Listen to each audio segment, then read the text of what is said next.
is Secret Agent. He's a 4-year-old stallion. I bought him as a 2-year-old, and no, good boy, good boy. He has, to be fair to him, I had this great idea. I was like, I know, I'm going to take James to the convention. And I thought, oh, he hasn't been out. I thought, oh, he'll be okay. And thought I should go do a couple of shows. So he has been to 2 shows, of which he did 2 novices, and did very well. And then I've decided to bring him here, which I was thinking on the way here, what am I doing? Riding a very green 4-year-old in front of a lot of people. But on the other hand, this is how they all start, and I thought it would be brilliant for you all to see me ride something that isn't so perfect and that everyone thinks that's perfect, that is the finished article. So I have brought him along. He's by a stallion called Secret, and I own him with Peter Balshaw. I bought him from a video as a 2-year-old, so I didn't actually see him. A friend of mine sent me a video of him, and I just said I'd have him. And thank God he's turned out to be what he is, because you never know really what you're buying. He was 2, he was on the lunch. You have no idea about the character, which for me is probably one of the most important parts of a horse. It doesn't matter if it moves incredible and it has 3 massive paces, but if it doesn't have a good temperament and a good character, then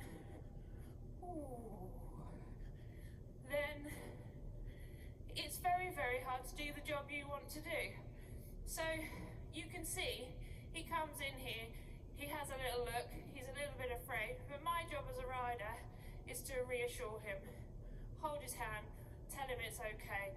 What I don't want to do is grab the reins and go, oh my God, which is what you want to do, right? We all want to go, where is that next strap? Where is our safety strap? Let's get off, let's lunge it. And the problem is the more you lunge them, the more you get them fitter, and the fitter they get, the more quirky they get. So for me, it is really about trying to be confident myself, to give him the confidence, to reassure him, to let him know that these environments are actually okay. And if he wants to have a look, he can have a look. I'm not going to stop him having a look, because he's got to know that it is okay.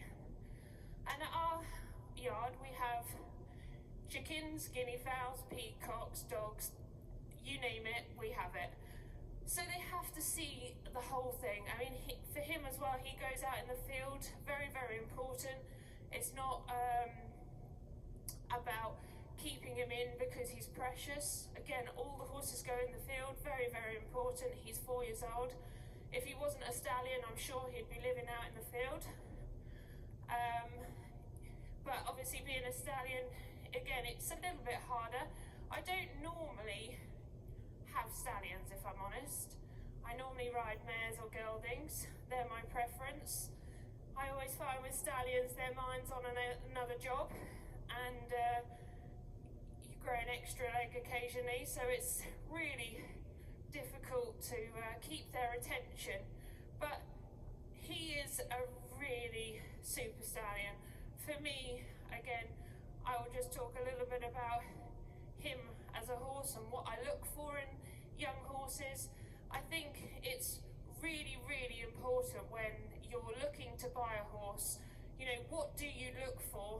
Well, for me, it's really important, like I say, the character of the horse, and then again, you've got to walk and a good canter. The trot is the pace that we can change the most and develop the most. So you will see later when I ride my next horse how you can develop the trot.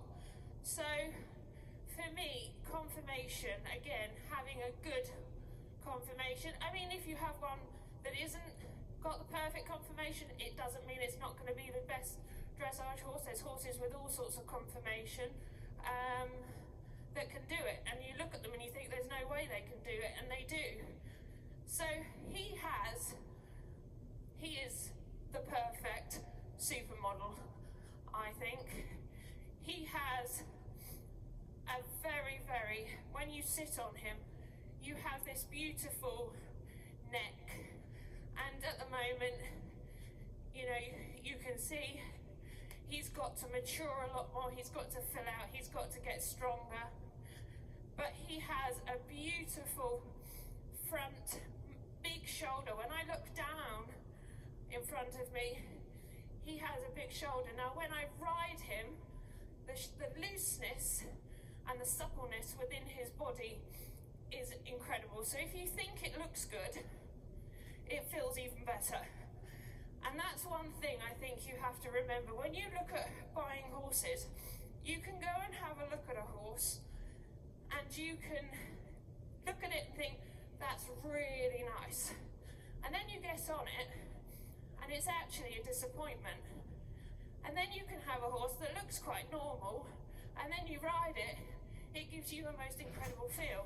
So for me, it's a lot about what I feel rather than what I see. And like I say, having a good walk and a good canter are very important. And you're looking for a horse with a good rhythm and a good canter that's quite natural. Because a lot of the Grand Prix stuff, it's okay, is canter. So what do I do with James? He does literally 20 minutes a day.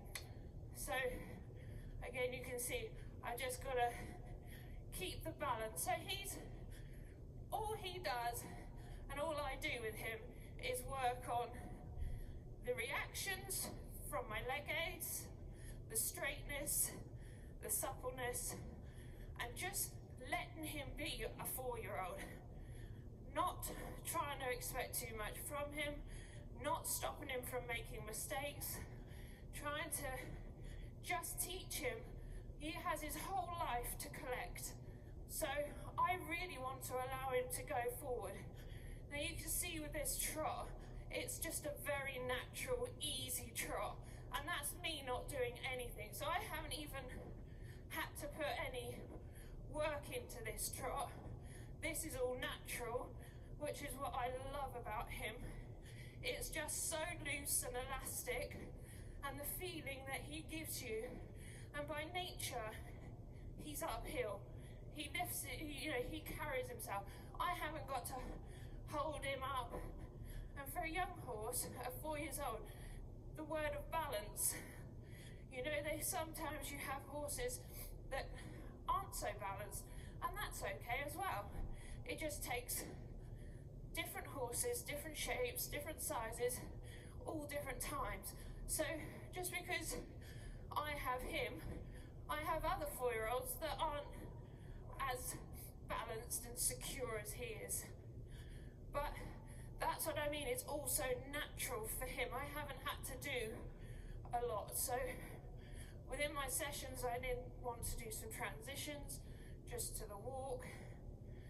So even though it's a downward transition, I still have to think forward to it. So I'm not thinking with my reins of pulling him to walk, because that's a backwards transition. I'm allowing him to go from trot to walk and think forward, because therefore the hind leg can then step forward and I don't have to alter the frame. He naturally uses the hind leg, steps forward into the trot, and then the upward transition, again with my legs hang loose. So I'm not kicking every stride. I've pressed the button to go, and then he has to go. And that, again, is something that I think is very, very important with your leg aids, especially at this age, not to override them with your legs, because if you start overriding with your legs, you suffocate the horse, and then the horses then end up relying on your legs. Now, if you have a horse that's naturally lazy off your legs, and if you have a horse that's quite hot, you have to teach him to accept your legs. Whereas he's actually quite, he has the perfect feeling with your legs. He's not too hot, and he's not behind my leg. So for me, it's really about keeping loose legs and just keeping it very, very easy and thinking of the rhythm and the balance. And when he loses the balance, making little half halts. And he doesn't always understand the half halt because he's 4. But my half halt is a rebalancing aid. So I just keep having to give him a little half halt, rebalance him, and then let go. So the whole time, he carries his own head and neck. I'm not carrying it. And like I say, not every 4-year-old is able to do this, don't get me wrong. He does make it look super easy. Ooh. And transitions, I mean, you have to ride transitions, hundreds of transitions, not just 1, 2 transitions.